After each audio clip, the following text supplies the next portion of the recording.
할렐루야. 역사는 사건 중심으로 이루어집니다. 그러나 그 사건 중심에는 사람이 있습니다. 결국 사람이 중요하다는 거죠. 지도자에 따라서 한 나라의 흥망성쇠가 좌우되는 것을 볼 수가 있습니다. 그러면 흥망성쇠를 좌우하는 그 사람의 어떤 모습 때문에 그런 일이 발생하는가, 흥하기도 하고 쇠하기도 하는가 했을 때에 그 지도자가 가지고 있는 철학입니다. 삶의 철학, 자기가 관심 있게 감당하고 있는 분야에 가지고 있는 철학이 큰 영향을 미치게 됩니다. 철학이라는 전문적인 뜻을 다 모른다 할지라도 여러분 누구나 다 나름대로 철학을 갖고 있습니다. 삶의 중심을 분명히 가지고 있습니다. 이미 세상을 떠났습니다마는 싱가포르의 천렬재상이라 부르는 리콴유라고 하는 한동안 많이 이름이 거명되었습니다.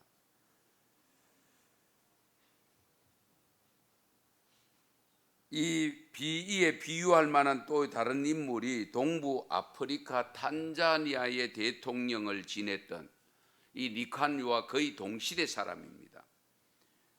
니에레레라고 하는 대통령이 있었습니다.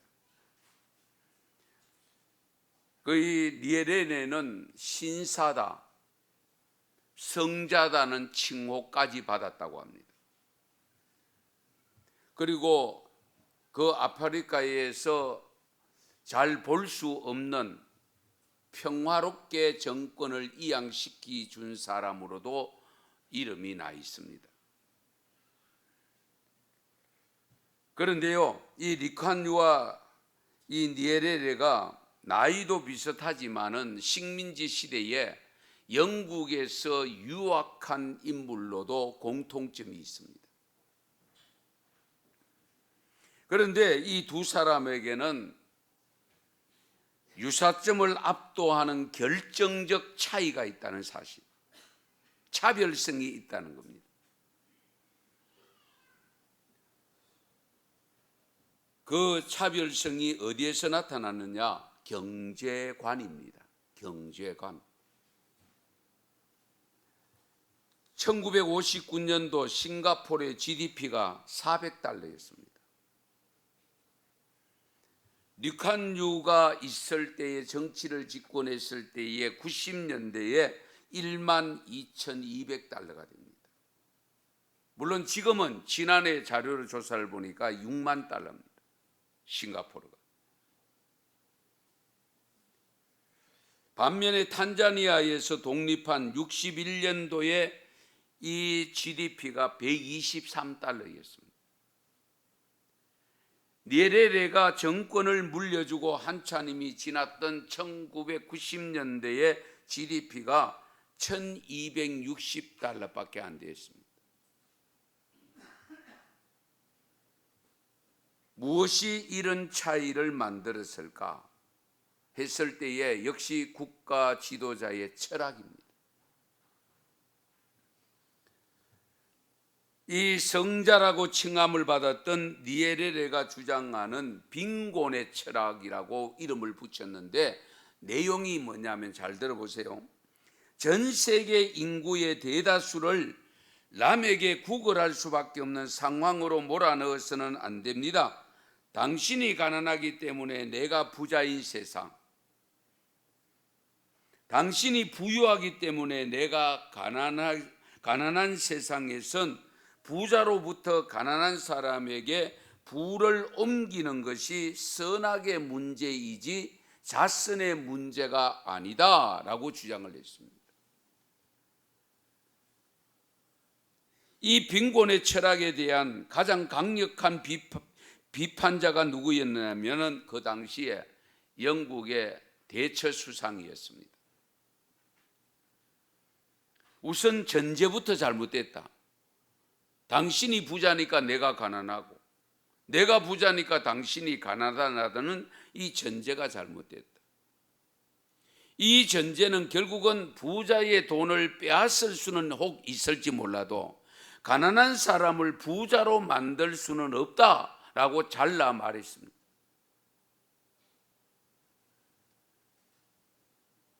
이런 잘못된 가정에서 출발한 정책은 결국 부자의 부를 줄이는 데는 성공했는지 몰라도 가난한 사람을 없애는 데는 성공하지 못했습니다.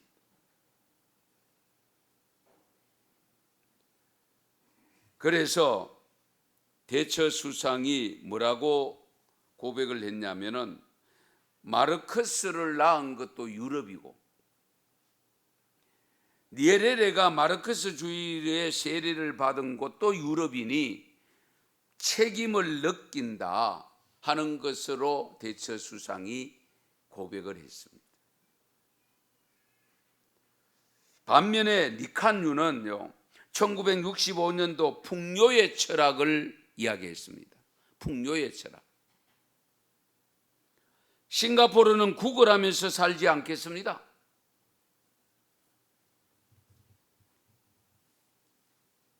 그러면서 리칸유는 2년 뒤에 1967년도 미국에 가서 재확인을 했는데요.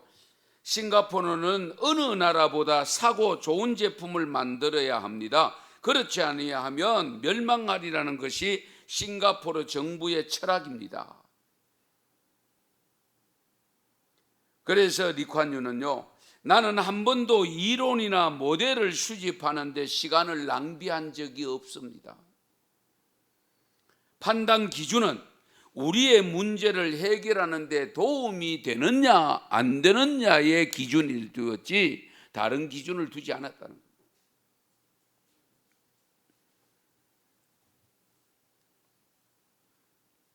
그래서 리칸유는 말년에 번영의 철학 종합판을 내놓았습니다. 싱가포르의 생존 전략은 제3세계의 제1의 계급의 오아시스를 창조하는 것입니다. 싱가포르가 치안, 사법, 보건, 교육, 수송, 노동, 서비스 부분에서 선진국과 맞먹는 수준을 달성한다면 선진국의 기업들은 앞다투어 싱가포르에 사업의 베이스 캠프를 설치하려 할 것입니다. 이웃 나라들과 비슷하면 누가 굳이 싱가포르를 찾겠습니까? 맞는 말 아닙니까? 네. 그래서 이 대처수상이 이 니에레레의 점수를 매겼듯이 중국의 덩소평이 이런 말을 남겼습니다. 1988년도인데요. 리칸유에 대한 채점 기록입니다. 리칸유 총리, 내가 어떻게 하면 좋겠소?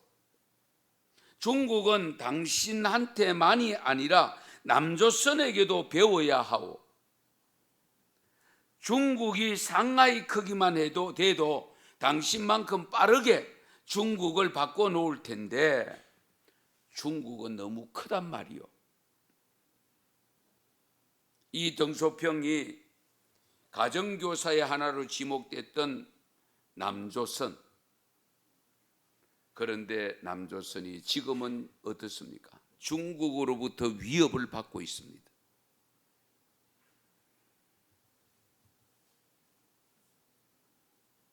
그런데 재무장관으로 번영의 철학을 내내 뒷받침했던 고갱시라고 하는 분이 있었는데요.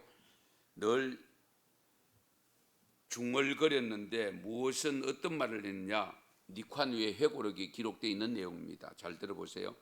교문에서 쏟아져 나오는 아이들을 볼 때마다 저 애들이 졸업 후에 일자리 생각에 가슴이 답답해집니다. 우리나라 지도자들이, 장관들이, 교육부 장관이 이런 마음을 갖고 있을까 하는 생각을 가져보았습니다. 지금은 코로나 팬데믹을 통해서 전 세계가 예상치 못한 문제가 발생되어져서 도를 넘고 있는 것을 우리가 피부로 느끼고 있습니다. 오르는 물가를 따라잡기가 힘든 지경으로 가파른 상승을 보여주고 있습니다. 그 어느 때보다도 경제 회생을 위한 노력을 해야 할 시기임이 틀림없습니다. 하지만 쉽게 해결할 수 있어 보이지는 않습니다. 인간이 사는 사회는 동서고금을 막론하고 다소 유형의 차이가 있을 뿐이지 근본적인 문제, 주기적으로 일어납니다. 발생합니다.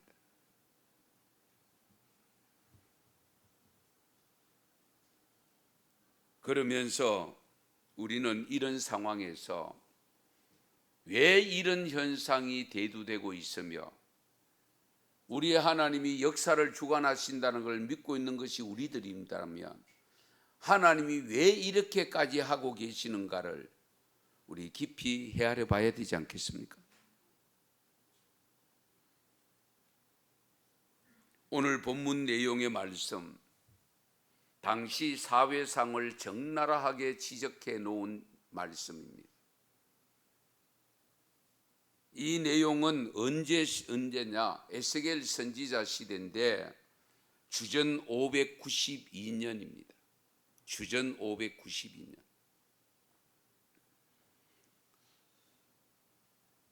주전 570년의 마지막 메시지를 에스겔 선지자가 받은 것으로 보고되고 있는데요.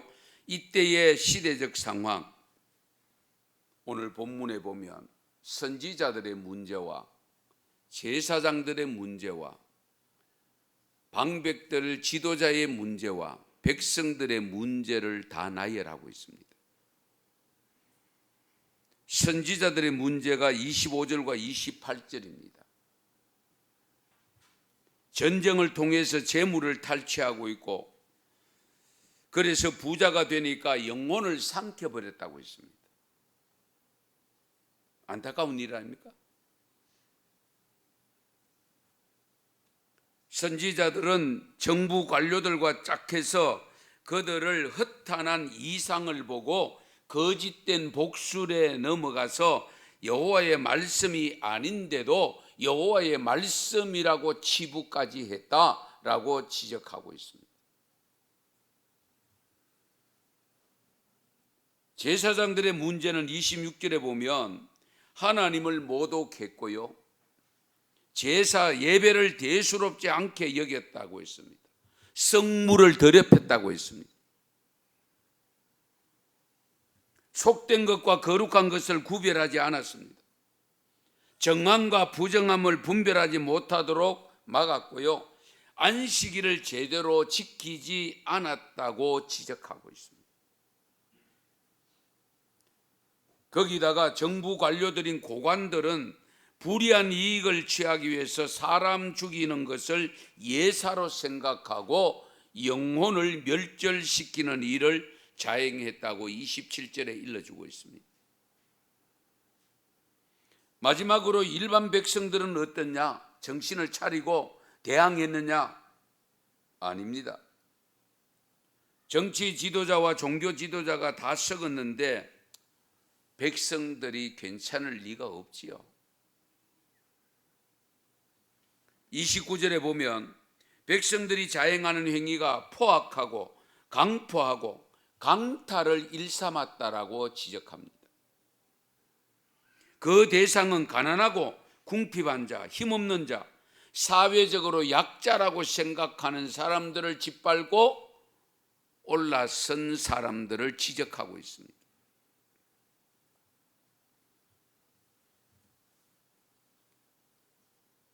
이런 현상은 지금 우리 사회에 없습니까?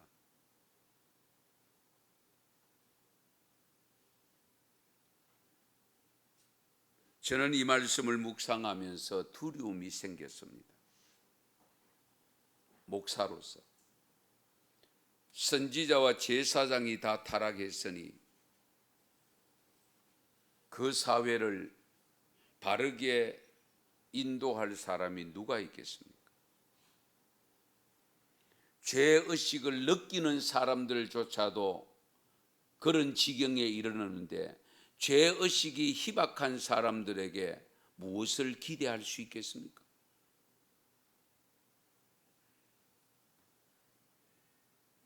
오늘 우리 사회도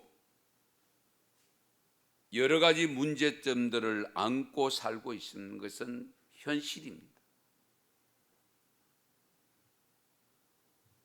2590여 년 전이나 지금이나 별로 다를 바 없는 사회적 환경을 볼 수 있고 신앙의 환경을 볼 수 있습니다.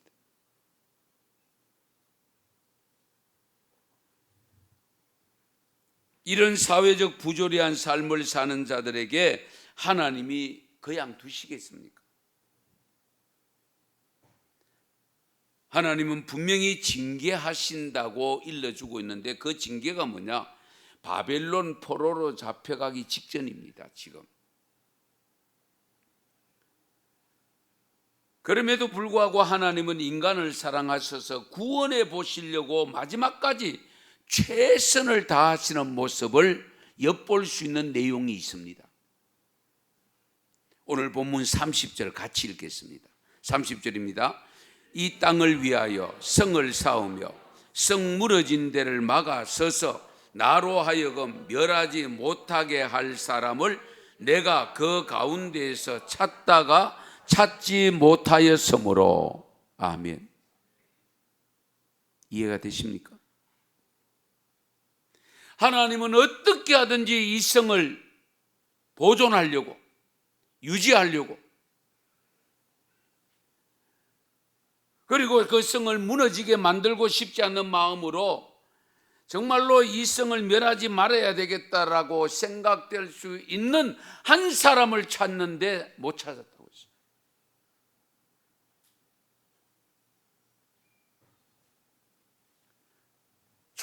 찾다가 못 찾아서 결국은 우리 하나님도 눈물을 머금고 이스라엘 백성들을 바벨론 포로로 잡혀가 70년 동안 살게 만들었었다, 그 말씀입니다.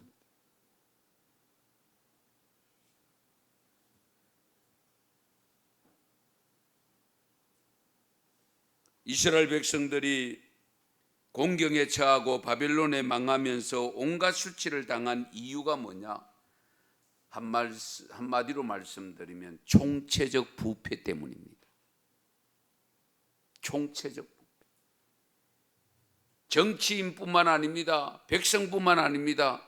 가장 성결하고 거룩해야 될 제사장과 선지자들까지 영혼을 팔아먹고 있었으니 뭐 오죽하겠습니까?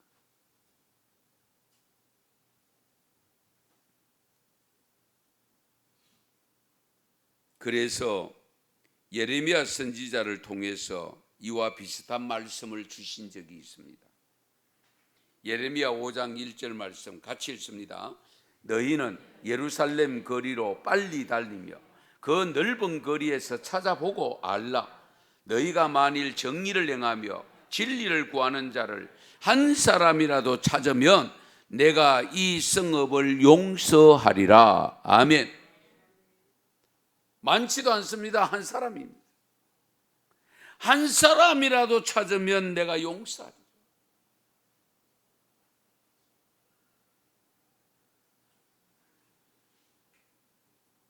그래서 오늘 본문에 보면 하나님께서 이스라엘 백성들에게 징계하신 가장 원론적인 이유가 뭐냐? 그들이 죄를 범했기 때문이 아닙니다.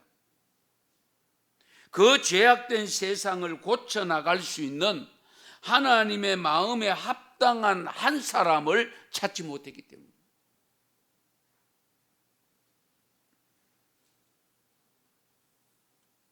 그래서 30절 마지막 부분에 보면 찾다가 찾지 못하였으므로. 그래서 31절에 이렇게 말씀합니다. 내가 내 분노를 그들 위에 쏟으며 내 진노의 불로 멸하여 그들 행위대로 그들 머리에 보응하였느니라. 하나님이 찾으시는 사람이 없음으로 인해 결국 하나님의 계획하신 대로 바벨론에게 망하게 하셨다, 그 말씀입니다.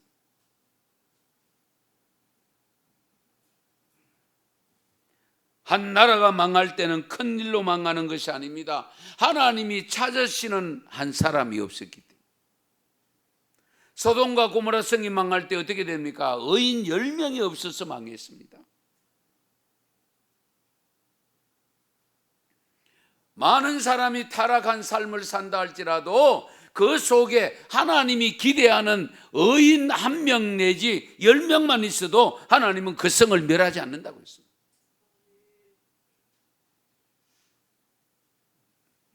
주님이 언제 오시는지 아세요? 주님이 찾으시는 믿음의 사람이 없을 때 오시는 겁니다. 하나님 나라가 확장되고 잘 되는데 왜 오시겠어요? 한번 생각해 보세요. 그렇게 하나님을 떠받들고 하나님의 경외하고 하나님께 영광 돌리는데 하나님 왜 오시겠어요? 영광 받고 계시지. 그래서 예수님께서 저는 그 말씀을 늘 마음속에 새기고 있습니다. 내가 올 때에 믿는 자를 보겠느냐? 내가 올 때에 정말 내 마음에 드는 사람을 찾을 수 있겠느냐? 그 말씀이잖아요.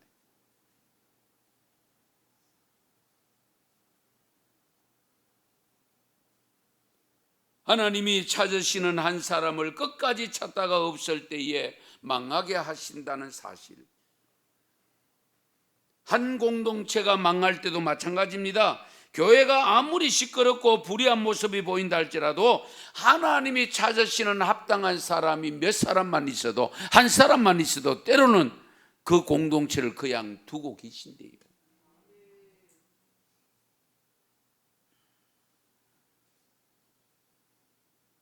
한편으로 보면 정말 감사한 일 아닙니까?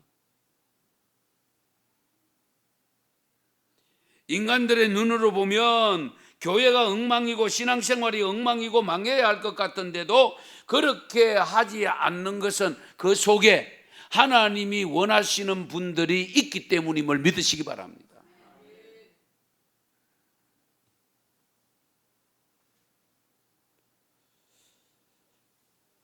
그러나 하나님이 찾으시는 사람, 무너져가는 교회를 새롭게 회복시키고 더러워져가는 교회를 정결하게 만들 수 있는 사람, 의를 행하며 진리에 갈급하여 찾아다니는 신실한 믿음의 성도가 있는 교회는 결단코 무너지지 않습니다.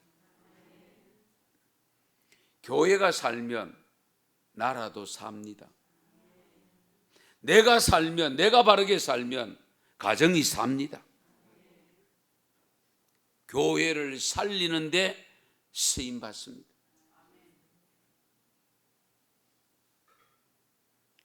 그렇다면 우리 교회는 어떤 사람을 길러내야 될까요? 하나님의 뜻을 알고 그 뜻을 이루어 드릴 수 있는 경건하고 의로운 믿음을 가진 자를 길러내야 되지 않겠어요? 양육해야 되지 않겠어요?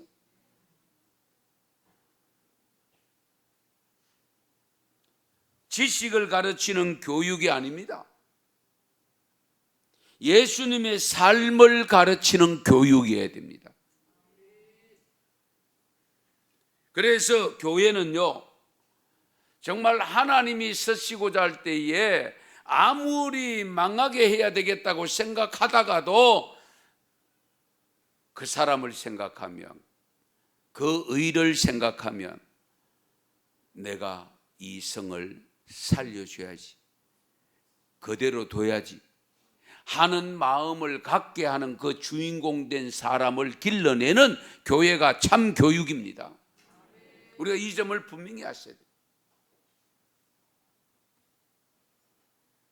시대가 아무리 타락하고 불의한 길로 간다 할지라도 불의하고 냄새나는 시대적 조류를 그 가로막고 하나님의 징계를 막을 수 있는, 하나님이 찾으시는 사람을 길러내기 위해서는 내가 먼저 그렇게 돼야 되지 않겠어요?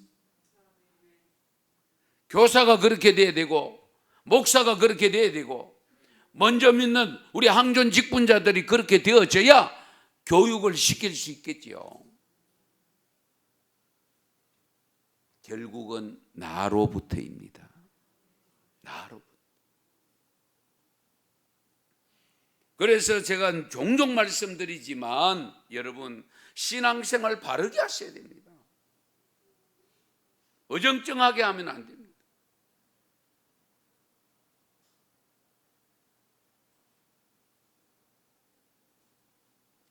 지금 우리는 이제 여름 방학을 하면서 학생들에게 신앙 수련회, 성경학교, 정교인 수련회를 계획하고 있습니다.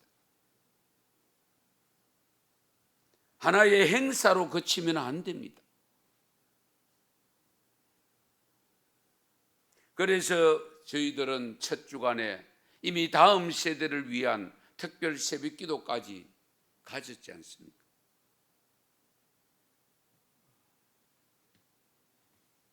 이와 같은 성경학교와 신앙수련을 통해서 우리는 하나님이 찾으시는 합당한 사람을 양육해내는 데 초점을 맞추어 교회 교육, 언성교회 교육이 되어야 될 줄 믿습니다.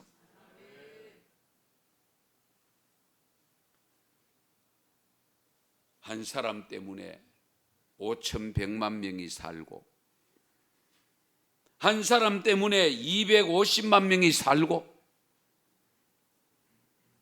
한 사람 때문에 한 교회가 든든히 서가는 그런 한 사람을 길러내는데 우리가 최선을 다해야 됩니다.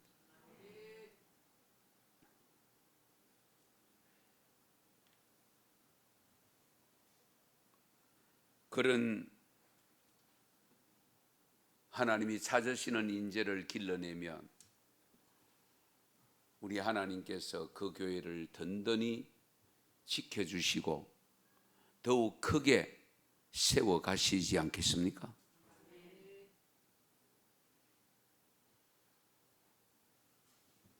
세계적인 문제이기도 하지만 우리나라 청년 실업이 지난 5월 달에 20%에 육박한다는 뉴스가 보도되었습니다. 앞에서 예를 들었습니다마는 빈곤의 철학을 주장했던 니에렐의 그런 식으로 정부에서 돈 없다고 용돈까지 줘가면서 청년들을 일자리는 못 구해주고 그럴 때에 그것이 얼마 가겠습니까? 부자로 만들 수 있을까요?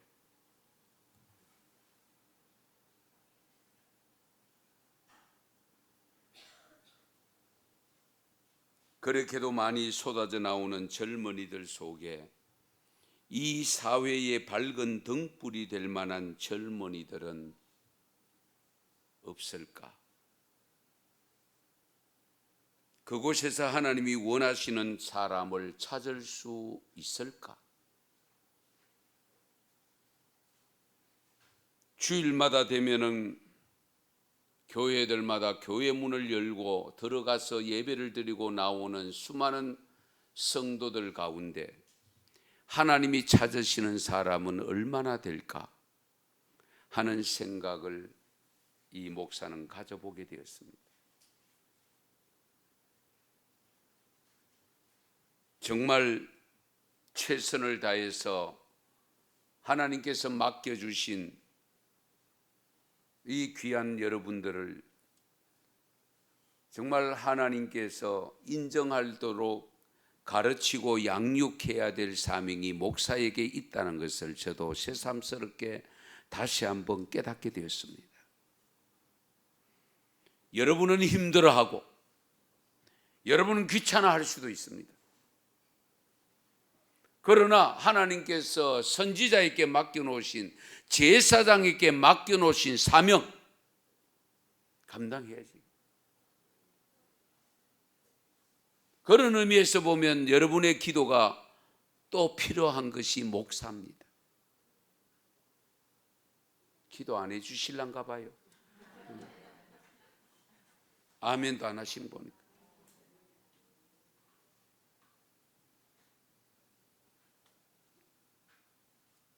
우리 사회에 훌륭한 사람이, 뛰어난 사람이 나름대로 많다고 하는 말들은 합니다마는 하나님이 원하시는 사람이 얼마나 있을까? 그것이 의문이고 관건이죠. 개똥도 약에 쓰려고 하면 없다고 하잖아요.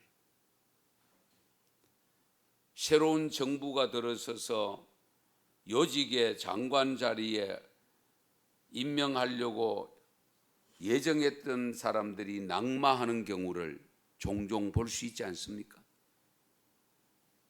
그만큼 사람의 기준으로 보는 기준에 미달된 사람도 많이 있는데, 하나님의 기준에서 볼 때에 그 기준에 맞는 사람이 얼마나 되겠습니까?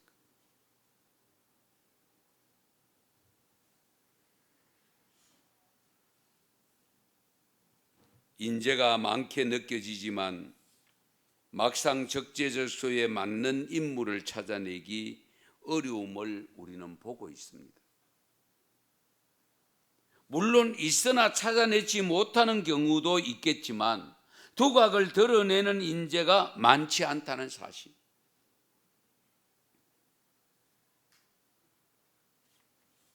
도산한 장호 선생이 이런 현상을 예견하고 남긴 말이 있습니다. 인물이 없다 한탄하지 말고 인물을 키우려고 노력하거나 인물이 되려고 노력해야 한다. 그렇습니다. 인재를 키워야 되고 내가 인재가 되도록 노력해야 된다.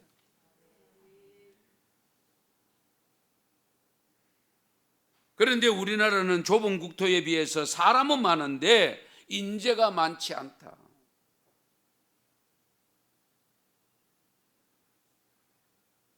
유종의 미를 거두는 인재가 적습니다.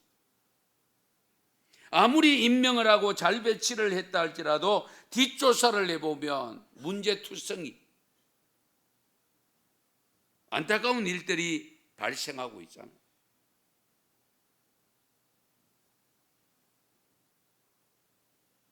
이제 우리 교회 은성교회도 새로운 모습으로 참된 인재를 키워야 할 사명감을 가져야 됩니다. 목사만 가져가 되는 것이 아니라 우리 온 교우들이 가져야 됩니다. 하나님이 쓰시려고 할 때에 항상 쓰임받을 수 있는 인재를 길러내는 교회 교육을 해야 됩니다. 돈 잘 버는 기계로 키우는 교육이 아닙니다. 성경 암송 잘하고 퀴즈 문제 잘 푸는 아이가 아닙니다. 한 사람이라도 말씀대로 순종해서 말씀을 생명처럼 여기고 하나님의 뜻을 이룰 수 있는 사람, 한 사람이라도 바르게 키우는 교육을 해야 된다. 그러므로 교회 학교 아이들이 적다고 그건 너무 신경 쓰지 마세요. 한 사람을 잘 길러놓으면 한 민족을 구원할 수도 있고 한 공동체를 건져낼 수 있습니다. 미국 시애틀에 세계적인 지도자 4명이 나왔는데요. 시애틀에서 옛날 분이 아니고 지금 이 땅에 존재하는 사람들입니다.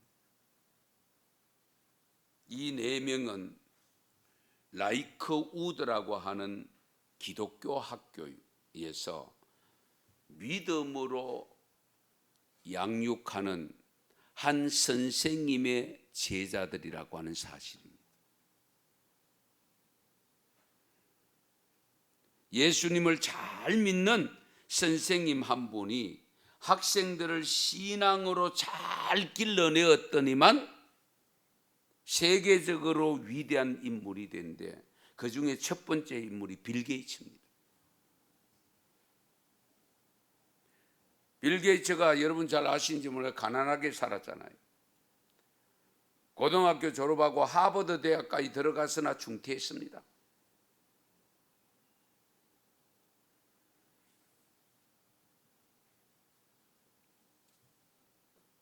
오늘 인류 역사의 최고의 부자가 되었는데,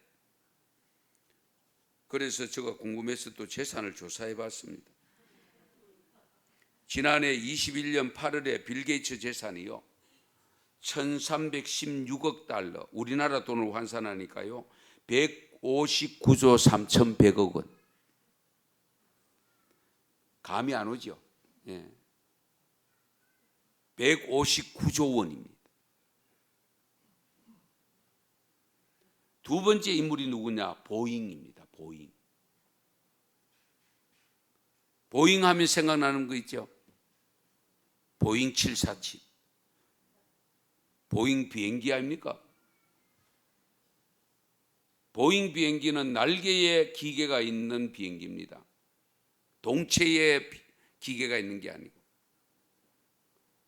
전 세계의 75%를 점유한다고 합니다.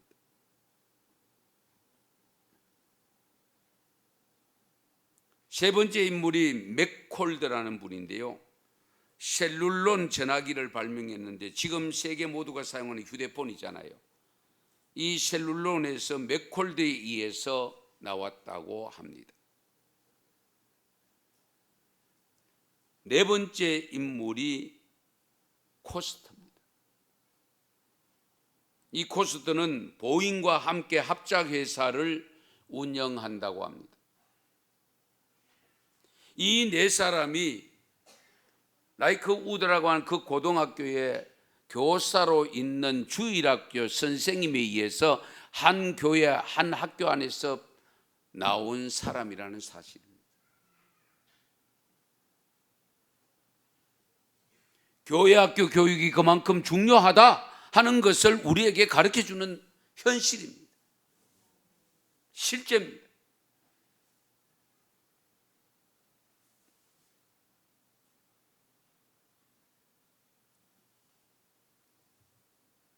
믿음의 사람, 눈물을 흘리며 기도할 사람, 사회적 현실을 바라보며 탄식하며 가슴을 찢으며 기도할 사람, 앞을 내다보며 미래를 조망하면서 하나님의 뜻을 분별할 줄 아는 사람을 하나님이 찾을 때에 여기 있습니다, 저기 있구나, 언성교회에 있구나 하고 하나님의 지명을 받을 수 있는 사람을 길러내는 교육이 될 수 있는 언성교회가 되기를 축원합니다. 축복합니다.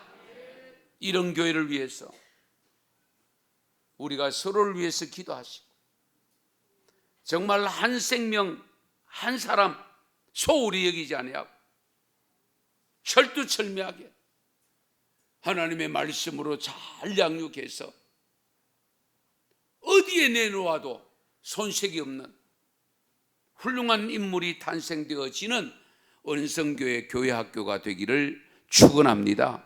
축복합니다. 기도드리겠습니다.